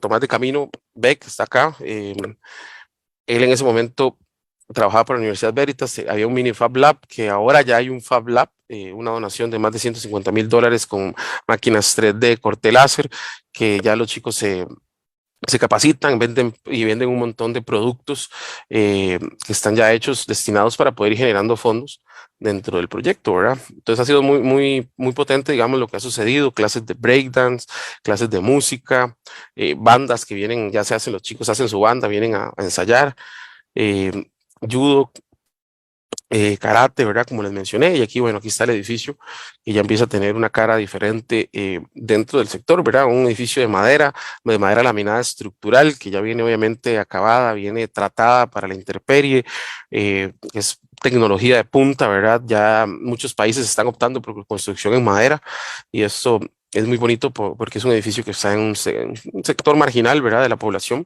y que cambia mucho la mirada de lo que son estos sectores para las comunidades y para la ciudadanía. Bueno, aquí pueden ver algunas imágenes del edificio. El edificio aún no se ha terminado. Si ven esas piezas de madera que salen, ahí van unos balcones y las puertas blancas se deben de abrir y la gente puede salir a los balcones, pero el edificio realmente ha sido una operación abierta que sigue creciendo y no para, nunca ha parado. Y yo creo que eso es lo más importante como obra, de que siga siendo una operación abierta y nunca termine de concluirse. Aquí pueden ver otras imágenes, un poco de las imágenes del interior, de la rampa, de ese sector, de esta rampa que unifica los dos volúmenes y algunas clases de música, biblioteca, espacios donde entra la luz, que generan una calidad diferente. Este edificio ganó la Bienal la Bienal de Diseño de Madrid en el año 2016, si no me equivoco, y ganó en la categoría de interiorismo, y realmente el interiorismo que hubo aquí no fue nulo, ¿verdad? Lo que lo hace obviamente tener como ese espacio cálido de su misma estructura, la misma madera, y permite, digamos, esos procesos. Clases de música, como les decía, hay un emprendimiento que se llama Entre Costuras, que no tiene que ver nada con nuestro nombre. Ellos lo crearon, pero Entre Costuras ya tiene su marca, ya ellos hacen bolsos, hacen nosotros le decimos cartucheras para guardar lo que son lápices, pilots, han vendido al Colegio de Ingenieros y Arquitectos para que se puedan repartir entre sus agremiados. Se hacen bolsos para computadora, bolsos para la chica, los chicos. Entonces, aquí está doña Alicia dándole cátedra a nuestros estudiantes, y esta foto que siempre decimos que es el resumen de, de lo que es realmente el CIFIDE, ¿verdad? Que hay voluntarios, niños e inversionistas, y son los que han construido realmente el alma de este proyecto. Eh, el proyecto hace que obviamente la comunidad pueda pensar en más proyectos, ¿verdad? Que están regados por todo el sector, otros proyectos como Brisas de Luz. Es un proyecto que tiene una rampa abajo, una media cancha arriba de básquet, un área de reunión, arriba tiene un huerto y un mirador. Es un proyecto que se va a construir con algunas etapas. Esto hace que también se pueda visualizar el proyecto desde otra perspectiva, como lo que es la cuadra de la luz, pensar ya en una gran cuadra, que ya es algo que se ha ido pensando en un tema de erradicación de precario, ¿verdad? De poder generar una infraestructura mucho más regenerativa a nivel de redes, a nivel de clima, a nivel de áreas verdes, ¿verdad? Y ya este edificio genera una confianza dentro de la ciudadanía de que algo se puede hacer. Entonces, poder sacar a esas personas que están en una vulnerabilidad social, en espacios que pueden ser muy peligrosos, llevarlos a un lote adyacente, dotarlos de todas las necesidades en ese momento, ¿verdad? Para poder ir limpiando la cuadra, y a partir de eso generar nuevos programas desde una operación participativa, para después llevar a las personas que están en los sectores más vulnerables y llevarlos a esos espacios de vivienda, y poder replicar esto para ir generando más espacio público. Obviamente edificios que tengan energías renovables, que perfectamente puedan estar identificados con la energía solar, de poder tener áreas, accesibilidades, tener áreas de ventas, áreas deportivas que permitan un mejor desarrollo dentro del espacio, eh, poder generar soleamientos y otras facilidades a nivel de vivienda, ¿verdad? Para poder ir creando un espacio mucho mejor. Todo lo que es comercio, que ha sido un comercio informal, poder formalizarlo desde un mercado que es algo de las necesidades directas y de la identidad también de esos sectores. Y bueno, poder generar ese tipo de acciones. Eh, Obviamente hay proyectos que tienen una durabilidad en el tiempo. Hemos desarrollado varios proyectos en distintos años. A la fecha aquí pueden haber mucho más. Hay algunos que se logran llegar a un acuerdo, se logran desarrollar hasta un punto, y hay otros que ya realmente quedan ahí archivados y que de repente después pueden volver a levantarse, pero así son, ¿verdad? Todos esos proyectos que están aquí han sido de procesos participativos que tienen que ver con esta gestión inclusiva, ¿verdad? Esta gestión de poder generar un un proyecto conjunto con la comunidad. Nosotros no se mueve un lápiz hasta que no se haga un taller participativo, no se haga un proceso co-creativo, no se haya un proceso de acompañamiento adecuado. Y a partir de eso poder tener discusiones, reflexiones sobre el espacio, sobre el inmueble, ¿verdad? Con distintas personas de la comunidad, niños, adultos mayores, jefas de hogar, jefes de hogar, para poder obviamente conversar con las necesidades y ver la óptica de cada uno. Toda esta información se toma, se trabaja, se analiza, se agrupa, se generan esquemas de pensamiento, sketches, procesos esquemáticos, organización, pautas de diseño, para poder entender distintas variables de un edificio a nivel de articulación, de configuración, de integración, de los niveles que un edificio puede tener. Poder llevarlos a un sitio y hablar de disposición de circulaciones, servicios que puede obviamente el proyecto tener, modulaciones progresivas, espacios multifuncionales, y de último esa volumetría de cómo puede ser el edificio, ¿verdad? Después un taller de validación para que la comunidad pueda validar lo que realmente desarrollamos, diseñamos, Y así se han hecho varios de la mayoría de los procesos dentro de los proyectos nuestros, ¿verdad? Que si en el taller de validación hay algunas cosas que no salieron bien, entonces se toma nota y nuevamente se vuelve a hacer un taller de validación. Entonces, aquí tenemos el edificio del Centro de Capacitación Indígena Capaclajuy, que está en el sector indígena, ¿verdad? Que tiene una extensión de más o menos de 163.000 hectáreas y que el idioma es cabecar y se conserva al 100%, y hay otros dialectos, ¿verdad? O lenguas que ya existen en el lugar. En Costa Rica viven más o menos 102.000 indígenas, ya esa cifra ha subido, que son el 2,4% de la población. Y este fue el último rey que hubo a nivel indígena de Talamanca, ¿verdad? Donde hay una construcción de nuestra identidad, una arquitectura muy informada del entorno, ¿verdad? Y que lastimosamente nuestros gobiernos de turno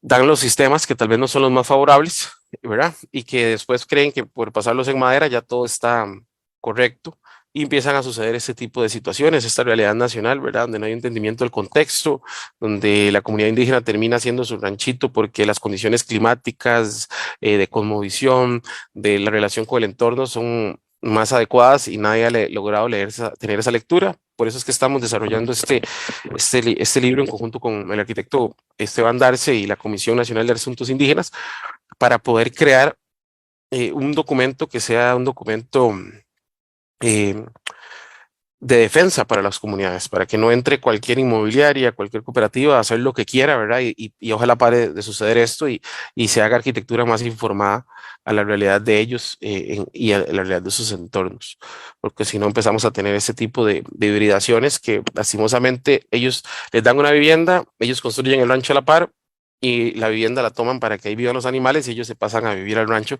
que tiene una condición térmica mucho más adecuada y va, obviamente corresponde, ¿verdad? Entonces ahí hablamos si realmente eso es lo que quiere promover el gobierno, que son soluciones dignas, que lastimosamente no tienen las condiciones para poder realmente tener espacios como estos, espacios que generan una magia, que generan una calidez, que recuperan una memoria, una entidad.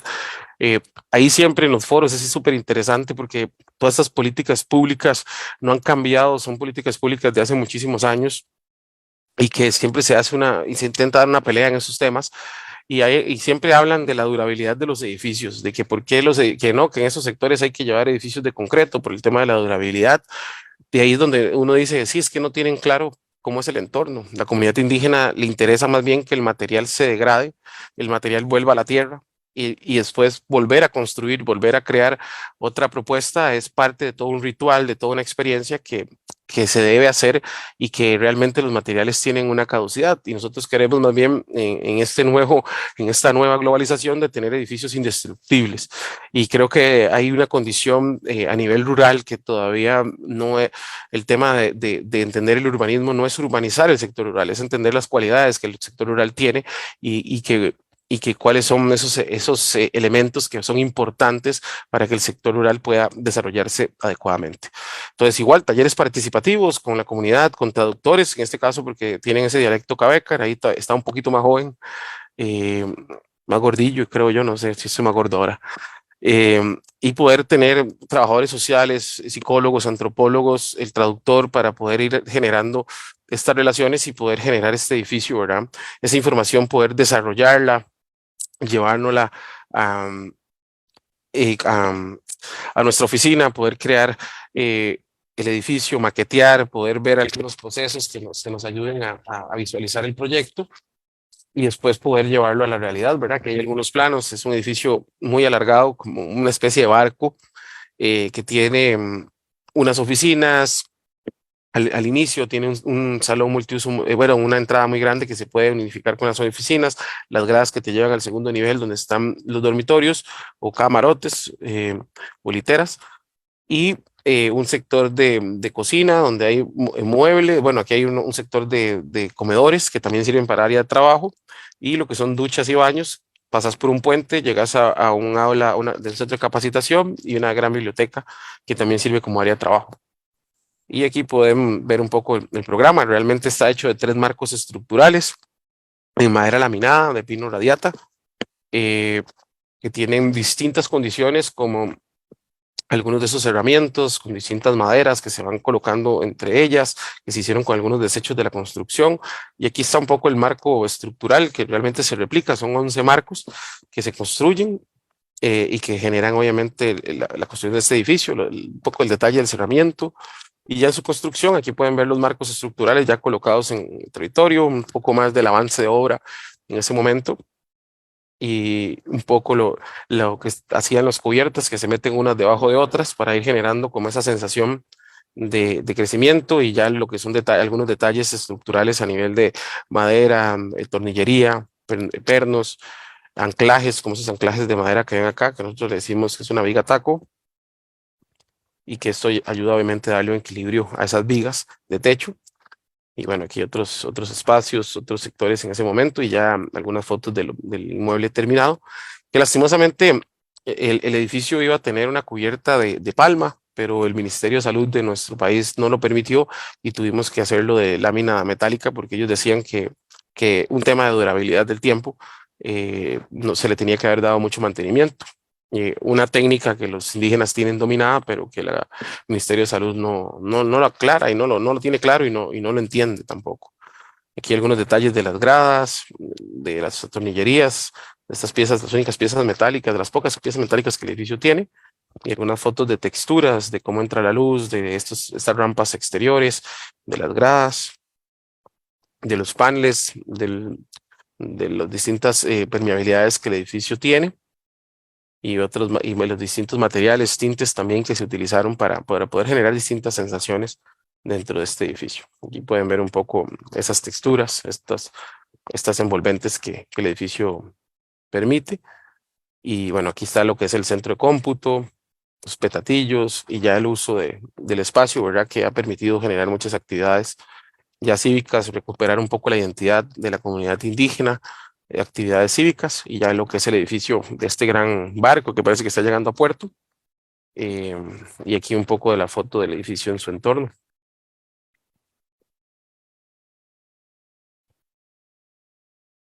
Y algunas actividades de estas que a veces no cabe la gente y tienen que verlo por fuera. Otros edificios que hemos desarrollado en sectores públicos, universidades, esos espacios que nos permiten también generar transiciones, que nos permiten generar agrupación para espacios como públicos, ¿verdad? Dentro de un sector privado, y que nos permitió desarrollar un mobiliario en colores, basándonos un poco en este edificio que ya tenía digamos, su semántica, y que permitía obviamente tener esos mobiliarios de colores para poder esparcirlos por todo el lugar y poder hacer un espacio cambiante. Y otras gobernanzas activas y locales, ¿verdad? Proyectos que estamos haciendo que se están haciendo en la comunidad de Tirraces, es de las pocas comunidades eh, digamos, un asentamiento informal como en La Loma, como el estilo de Caracas o Medellín o Bogotá. eh, de los pocos que nosotros tenemos. Ahí se está haciendo este parque mirador que se trabaja en conjunto con Yusu, que es otra oficina de arquitectura, donde se desarrollaron varios procesos participativos. Se dio un terreno, ¿verdad? Que se hizo propuesto, que es este terreno que tienen aquí, que está ubicado en Miravalles 1, y ahí se está haciendo esta estación de buses, que también es un mercado comunitario y un parque, y que ese es el proceso, que ahorita van a poder ver el proceso constructivo, donde ya se está terminando de desarrollar el proyecto.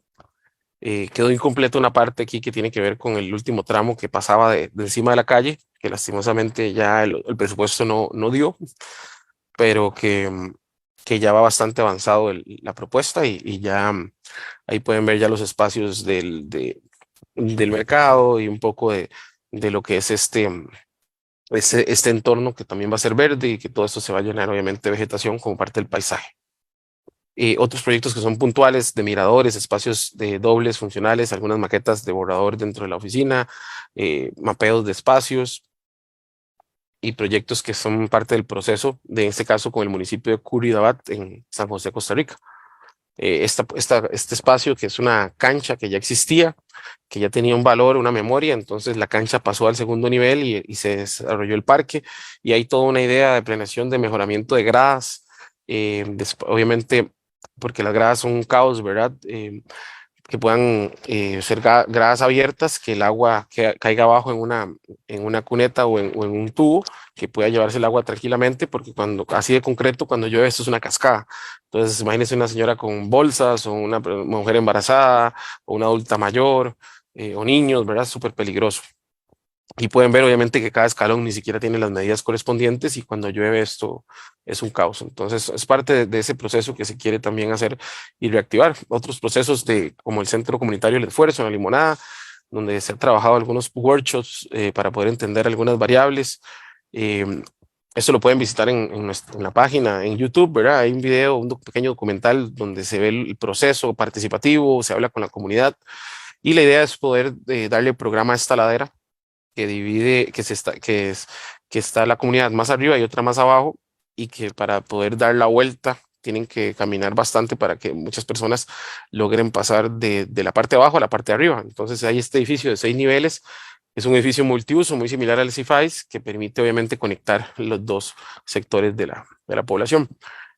En el 2015 nos tocó trabajar en el proyecto de Espacio y Paz, perdón, y nos tocó a nosotros en la comunidad de Cojedes, Venezuela, donde la lógica de estos proyectos son que escogen a 6 oficinas internacionales y las unen con 6 oficinas nacionales y cada oficina le toca trabajar en un sector de la población. Aquí han estado oficinas como Alborde, Grupo Talca, la Profab de Alejandro Hayek, han habido varios colegas, amigos que también estuvieron desarrollando estos proyectos. Y dentro de este proceso participativo, se hizo el proceso participativo con la comunidad, se definió. En mi caso me tocó irme a vivir ahí como mes y medio y poder llevar el desarrollo de la obra. Fue complicadísimo, ¿verdad? Por toda la parte económica, también de que a veces no conseguís pasta de dientes, no conseguís champú, ¿verdad? Por muchas de las situaciones que en ese momento y que todavía en la actualidad también se vive en Venezuela. Em, y tocaba hacer como talleres flash, porque se hizo el taller participativo, en la misma noche se desarrollaron algunas estrategias, eh, que la comunidad decía, cierren la cubierta, abran este muro de Berlín y generen espacio público, reprogramemos esta gradería que perfectamente puede ser un edificio con áreas socioproductivas, áreas deportivas, comunitarias, baños, centros educativos, agarremos la cancha y la pintamos en distintas franjas. eh, Cerremos el edificio en algunos sectores que hacían falta, relacionemos el entorno y aprovechemos la doble altura para generar ahí una mezzanini que nos permita también tener más programa social en este caso. Esos fueron los renders de un día para otro volando. Nos tocó trabajar con un colectivo que se llama Colectivo Animal. Y bueno, nos tocó correr para poder generar esos espacios. Estas piezas anaranjadas que están viendo ahí son unas piezas que son así, realmente son unas cumbreras o unas vigas de unas viviendas sociales que el gobierno de Uruguay donó al gobierno de Venezuela, nadie las utilizó y estaban ahí tiradas, entonces nosotros se las pedimos al gobierno y las utilizamos como cerramientos. Se buscó todo el tema de pintura, de abrir los espacios, de poder tener mallas que cierren y se divida un espacio y otro y que en esas franjas puedan suceder muchas cosas. Y aquí pueden ver un poco ya el edificio terminado, eh, totalmente reprogramado, con sus sectores verdes, con sus cerramientos, con su mezanini, las graderías, las nuevas rampas, áreas de comida, distintos espacios de colores, se abrieron todo lo que son mallas que están viendo ahí, que son abiertas, se colocaron nuevas, se colocaron distintos programas debajo de la gradería y se logró generar esta mezanini que arriba es para poder hacer kickboxing y también generar costura.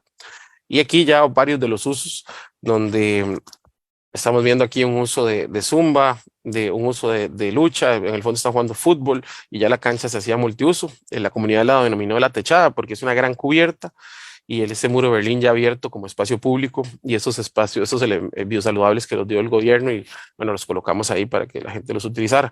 Esas son fotografías que la comunidad nos manda, que nos mandan por WhatsApp, que siempre tenemos comunicación. Más bien hace unos días estaba conversando con ellos de otros procesos que también ellos ya son procesos que ellos han empoderado, nosotros no tenemos nada que ver, pero nacidos de este proceso tan bonito que hubo. Aquí hubieron más de 65 chicos de clase, algunos de clase baja, clase media, que necesitaban recursos para estudiar, algunos eran exconvictos que también ocupaban recursos para volver a integrarse a la sociedad. Que tal vez obviamente eran mano de obra no calificada, entonces hubo que trabajar con ellos, a enseñarles algunas habilidades competencias para poder desarrollarlo y ahora algunos ya trabajan en muchos de estos procesos. Hay un espacio de estudio de grabación, ahí está José Andrés Losilla, que está aquí en el fondo, era parte de nuestra oficina en ese momento, un gran amigo también. Y aquí pueden ver también la gente saliendo a, a darle agua a los sectores rurales, perdón, a los sectores naturales, de estos que también muchas de las señoras que sabían muchísimo de jardinería nos ayudaron para colocar algunas especies alrededor del edificio.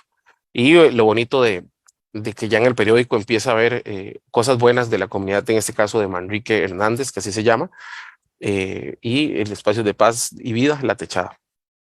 Otros proyectos que estamos desarrollando en sectores privados, públicos, siempre hay procesos de maquetación, procesos de croquis, que tienen que ver con algunas de estas de inteligencia de esos procesos socioproductivos para generar turismo comunitario. Y estamos desarrollando un proyecto de turismo comunitario muy bonito que tiene que ver con varios de estos elementos o varios de estos chalets o cabañas, como quieran verlo, en un sector rural de la zona sur del país, en Costa Rica, donde tienen los baños en el exterior para un tema de la experiencia, de que pueda uno mojarse ahí, ¿verdad? Estar relacionado con toda la parte verde, eh, y que ya empezó, bueno, los procesos constructivos de varios de estas piezas, que ya se están secando las maderas, todo se está haciendo con madera local, con madera de la zona sur, que hay muy buena madera, muy buen bambú, y que ya son varios procesos de que se están creciendo. Otros proyectos que ya están también desarrollándose y que están en distintos momentos, ¿verdad? Estamos en la recaudación de fondos que se va a hacer con la Embajada de Estados Unidos. Es esta escuela que se llama la Escuela Telire, que tiene un espectáculo de lugar, ¿verdad? Ya ahí hay un aula, esta aulita que ven ahí va a cambiarse por esta escuela que tiene este espacio y este entorno maravilloso en la zona también sur del país, y que también se han hecho una serie de pautas de diseño para poder entender el proyecto, poder utilizar ahora aquí nuevamente, ahora sí, La Palma como parte de la memoria del proyecto, y este es el proyecto que estamos en proceso. Ahorita estamos ya en procesos de planos constructivos y en un proceso de búsqueda de fondos con la Embajada de Estados Unidos, que ya se han hecho varias reuniones importantes y ellos van a patrocinarnos este proyecto que es la Escuela de Telire, para recuperar nuevamente la identidad de la comunidad, en este caso indígena. Tienen áreas, todas estas gradas se convierten en áreas públicas, en espacios públicos para poder hacer eventos como un mini anfiteatro, o áreas para poder tener un aula abierta, eh, sectores de baños, sectores de clases que son circulares. Las clases van circulares, usted lleva la clase circular, el profesor del centro, y los estudiantes también pueden obviamente interactuar. Otros proyectos, que esta es la estación biológica de Salitre, que también es de una comunidad indígena, pero ya está más destinado para un proyecto turístico que tiene que ver con estación biológica, para que los guardaparques, que son también del sector indígena, puedan quedarse en ese sector. Se desarrollaron talleres participativos, se les explicó los procesos, estuvimos co-creando, desarrollando en conjunto con la Comisión Nacional de Asuntos Indígenas. Y obviamente este entorno maravilloso que tiene este proyecto, donde va ubicado, ahí está parte de la gira donde va ubicado el proyecto, y esta es la vista que tiene va a tener el proyecto en ese sector. Un proyecto que nos está ayudando el SINAC y algunas entidades y otras cooperativas que nos están colaborando también con el proceso, un proceso creativo que se hizo para poder obviamente entender el proyecto, y ya lo que es el programa, miradores, oficinas, salas, cocinas, dormitorios, servicios, recorridos, permiten generar este proyecto que muy pronto empezaremos a construir con madera local, que es madera de pino, madera de teca cerrada. Nos va a permitir hacer este edificio que tiene todo un proceso, digamos, de participación, y que la comunidad indígena ya nos validó, y que obviamente está en proceso de construcción. Tiene estas banquitas que están afuera, que uno se puede sentar allá afuera, entender percibir el entorno. Y este proyecto, que es un proyecto que es muy nuevo realmente, estamos en proceso. Este sábado tenemos una revisión bien bonita con la comunidad, que lo hemos hecho de manera virtual. Todo el proceso lo he hecho de manera virtual. La idea es viajar en un par de meses a Colombia para el proceso constructivo, pero lo hemos hecho gracias también a una socióloga que se llama Carla. Y Carla es una persona que se ha encargado, una colombiana que se ha encargado de colaborarnos en los procesos de participación, de ir trabajando de manera conjunta, de manera presencial ella, nosotros de manera virtual. Y hemos hecho todos esos procesos de esta forma, ¿verdad? A veces la señal no es tan buena. Ellos tienen una estructura ya flotante, que es esta que tienen aquí a mano derecha, y ellos ya habían conseguido estos elementos para que floten, ¿verdad? Que son como de un catamarán. Y la idea es renovar toda la estructura nuevamente y generar un proyecto nuevo. Entonces ahí ya ellos tienen, ya tenemos un inventario, bueno, ellos tienen un inventario de madera, nosotros les ayudamos en ese proceso. Eh, y la idea es cambiar algunos procesos, estrategias que el proyecto ya tiene. Desarrollamos algunas maquetas de proceso, porque no queríamos este inmueble para poder desarrollarlo y qué es lo que se quería. Y más o menos la estructura es así, la estructura va a cambiar a tener 2 niveles, áreas de comida, áreas de estar, áreas de cocina, áreas de baños, áreas para poder observar el mar y unas áreas que son espacios o piezas acá que son mallas para poder estar colgados y que la gente pueda estar disfrutando del agua, el mar y la comida y poder obviamente generar un proceso socioproductivo diferente dentro de la comunidad. Y bueno, otros proyectos como este que ven en pantalla, que es un proyecto para una fundación que se llama Huella Colectiva. Es un proyecto que se hizo en conjunto con la oficina ICESA, que ellos promovieron el proyecto. Nosotros les ayudamos en un proceso también de diseño y construcción. Y es un proyecto modular que se puede desarmar, que se puede llevar dado con los dados de concreto, los módulos se pueden totalmente desarmar y es un espacio donde ellos toman algunas lonas y las convierten en bolsos, en piezas, pero todo el proyecto se desarma para poder ser embalado y llevárselo y construido en otro lado. Otras cosas que también se han desarrollado, como esto, que es un estante para la Bienal de Seúl, en Corea, donde ahí se tenía la maqueta de la Carpio con una proyección del crecimiento y de un video que ustedes pueden revisar en internet para no abonar mucho a esto y poder no quitarles tanto tiempo. Pero bueno, ahí hubieron algunas reflexiones en la Bienal de Seúl, donde ahí estuvo un stand en representación de Centroamérica en este caso. Procesos de extensión de ciudadanía activa, cátedras de madera que hemos desarrollado en la Universidad Veritas también, para que los estudiantes puedan aprender de esos sectores. Ahí está el ingeniero Juan Tuc, que es un ingeniero que siempre ha sido parte de nuestro equipo de trabajo hasta la fecha. Seguimos desarrollando algunos proyectos, colaborando también en nacionalizar algunos proyectos con algunos arquitectos muy reconocidos en México como Alberto Kalash, Rosana Montiel, Macías Peredo, donde les estamos ayudando con algunos proyectos acá en Costa Rica. Y bueno, aquí procesos de diseño, aquí está el arquitecto también, Adolfo Mejía. Y pues, son varios proyectos para generar una parada de bus que al final terminamos construyendo y a la fecha ahí está en el sector del Curridabat. Hace unos meses estuvimos también en Chile, en Isla Chiloé, en conjunto con la Universidad del Desarrollo, con la sede Concepción, una invitación del director Miguel Nazar, para poder acompañarlos en este proceso en conjunto con el grupo Talca y varios profesores de la universidad y estudiantes, donde estuvimos visualizando las tecnologías de los astilleros, ¿verdad? Pocos astilleros que ya quedan en Chile a nivel artesanal y poder que todos estos carpinteros pudieran explicarles a los estudiantes cómo se construyen estos barcos, la madera también, cómo se humedece para generar estas curvas como este objeto que ven. Y fue algo muy interesante, muy particular, que hay 2 astilleros, está uno a la par del otro, los 2 señores están súper peleados, que uno es este, ¿verdad?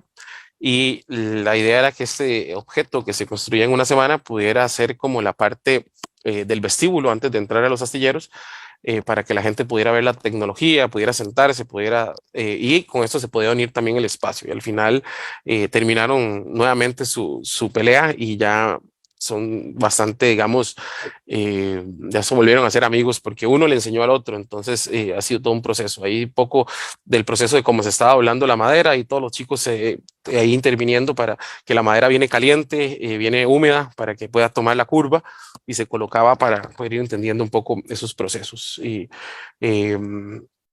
ahí está Rodrigo Chewar de Grupo Talca, también estaba Martín del Solar y bueno, todo lo que son sistemas de marcos que se utilizaron, se hicieron por aparte y bueno, ya un poco de lo que fue ya después del el objeto terminado, un poco de fotografías en la noche y otros procesos que eso lo pueden revisar en la web y en Instagram nuestro y de la Universidad del Desarrollo, que son realmente los impulsores de estos proyectos, y darle más bien gracias por la invitación. Esas solidaridades proactivas, tangibles, ¿verdad? Que hemos trabajado también con otros arquitectos, con Marcelo, con Gabriela Garrido, con Orlando Vázquez, Gabriel Visconti de Haga Estudio, los chicos de Rama Estudio, Javier Corbalán, Juan Pablo Astudillo, Al Borde, y de ahí nos mandaron a una playa, que es la playa Canoa, donde había sido todo el tema del terremoto, y nos tocó trabajar con un muchacho que él da clases de surf y intercambia las clases de surf, pero se lo da a extranjeros, y los extranjeros dan clases de inglés y francés a los niños de la playa o a los niños de la comunidad. Entonces aquí estábamos generando con los estudiantes una estructura en bambú que permitiera poder él colocar sus tablas de surf, todo su proceso, y se pudieran dar también clases de inglés y francés en el proceso. Ahí está el usuario, que él es un surfo de la zona. Él le puso al proyecto Happy Happy Canoa, eh, y que obviamente él estuvo también en proceso de colaboración. Ahí estuvimos levantando las piezas en este workshop que duró aproximadamente 10 días. eh, y aquí pueden ver un poco. Obviamente se hizo con estas bases porque no se podía pegar en la playa, ¿verdad? Era ilegal, y ahí está dándole clases a nuestros estudiantes de surf un poco, y ahí un poco el proceso de esta estructura que se construyó para que pudiera quedarse ahí, y pudieran desarrollarse estas estrategias que estuvimos conversando. Y bueno, ahí está la tabla que le ponía el nombre de Happy Happy Canoa.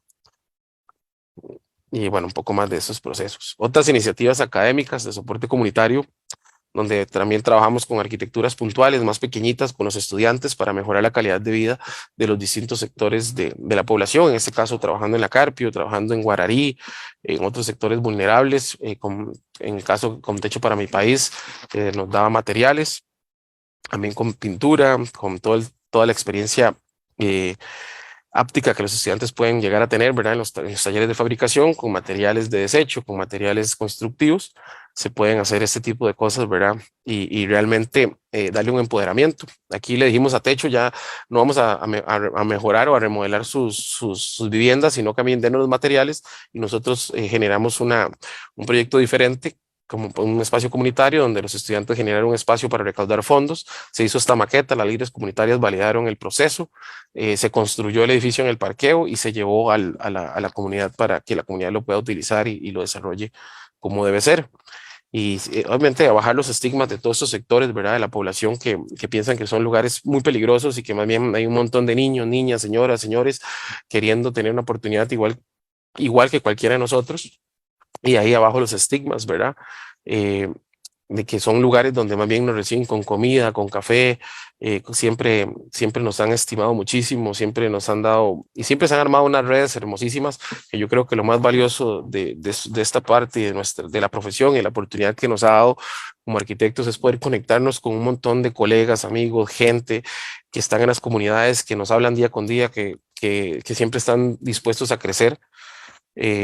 Maestros de obra que tienen un conocimiento altísimo, estas relaciones de que los estudiantes puedan tener con niños, con jefes de hogar, adultos mayores, es parte esencial. Un proyecto muy bonito que también se hizo con materiales reciclables, donde se pudo hacer un toro mecánico para los niños. Ahí estaban los niños jugando en el toro, gritando.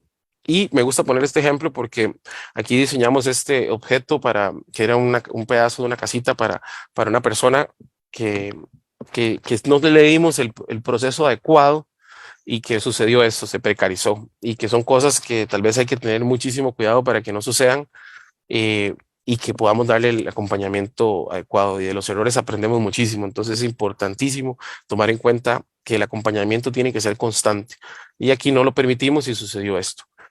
Otros procesos que hemos desarrollado con mobiliario en el Tecnológico de Costa Rica, una universidad pública en nuestro país, donde se le sigue dando mantenimiento a algunos de estos proyectos de juego, de proyectos lúdicos que se donaron a varias escuelas en Costa Rica para los niños de las escuelas, la Escuela del Perú, la Escuela Metálica, y que permiten obviamente que los estudiantes tengan este tipo de de posibilidades. Todos son proyectos desarrollados en el taller de arquitectura y llevados a la comunidad.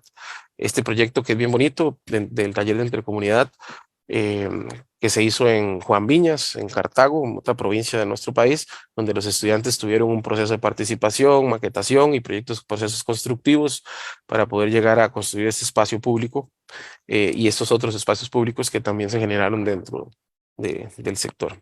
Y bueno, siempre la pequeña escala, un gran cambio. Me gusta terminar con esto, que hicimos un mapeo de niños que tenían problemas físico-motores en la comunidad de La Carpio, y los estudiantes de la Universidad Latina, en un proyecto de un mes, diseñaron estos objetos, estos dispositivos con materiales reciclados, esos tubos de PVC que se abrían a la mitad y generaban una cama que se llevaba a un niño que tenía un problema físico-motor.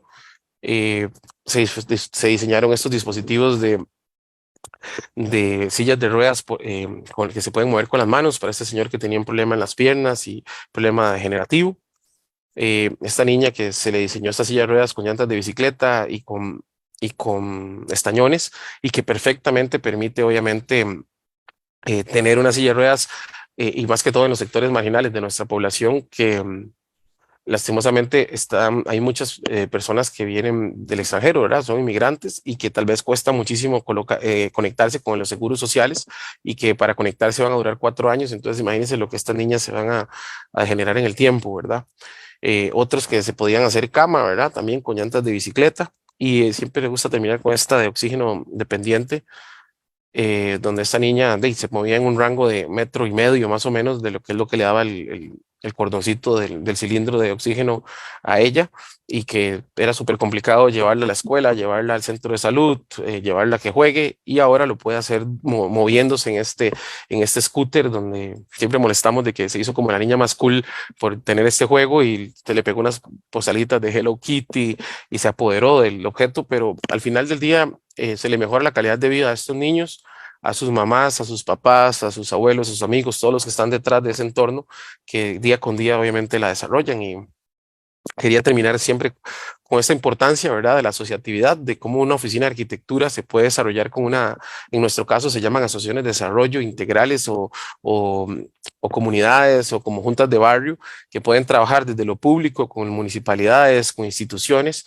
y con gente de lo privado, ¿verdad? En este caso poníamos el ejemplo de Holcim, Instituto Holcim, pero puede ser otras instituciones, y que generan esa asociatividad, y que al final todos esos procesos participativos tienen un valor altísimo. ¿Cuál es el valor altísimo? Dejar capacidades instaladas en las comunidades. Las comunidades aprenden de estos procesos, se vuelven expertas en esos procesos, y después tienen la capacidad de tener una autoorganización, de tener herramientas para la gestión y la co-creación, pueden generar nuevos programas, pueden generar un mapeo de actores. Hay una gobernanza también, ¿verdad?, que genera esa capacidad instalada de fortalecer estructuras de gestión, de esas relaciones público-privadas, de sociedad civil, infraestructura nacional, crear metodologías de implementación, desarrollar y crear actividades de reflexión sobre el territorio, crear proyectos de infraestructura en entornos rurales y urbanos. Y bueno, pura vida. Muchísimas gracias, un placer. Tenemos Atelier Sur. Y ha sido un gusto poder estar con ustedes, compartir con ustedes un poco de las redes sociales. Muchísimas gracias. Invitarlos a este diplomado de vivienda social sostenible que acabamos de hacer en Guatemala, y el próximo año lo vamos a hacer en Costa Rica. Entonces, para que estén muy atentos a este proceso, y muchísimas gracias, y un gusto poder compartir con ustedes.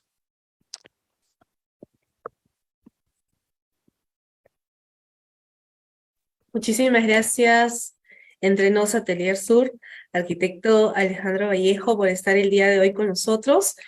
Agradecerle, ¿no?, también por ser parte de la Bienal 2021 y de ahora de esta Bienal 2023 vía Lima. Así que le agradecemos mucho su presencia, y bueno, ya culminamos con las ponencias programadas para el día de hoy. Así que los invito a estar todos atentos y a participar de las actividades de la Segunda Bienal Internacional de Arquitectura y Urbanismo de Lima y Callao, vía Lima 2023, que se realizará del 7 al 13 de octubre en el Centro Histórico de Lima. Están por favor atentos en nuestras redes sociales. Estamos anunciando lo que son ya, nos queda pocas semanas para ya iniciar esta Bienal de Lima. Y los invito, bueno, a todos los agremiados y público en general Recording has stopped. en nuestro próximo evento. Así que, por favor, están cordialmente invitados y pueden ver este y todas las conferencias de Camino a la Vía Lima que hemos realizado. Pueden volver a ver, pueden volver a compartir. Son distintos temas que se han dado en la Bienal 2021 de temas de interés para todos ustedes. Muchísimas gracias con todos por su presencia y muy buenas noches.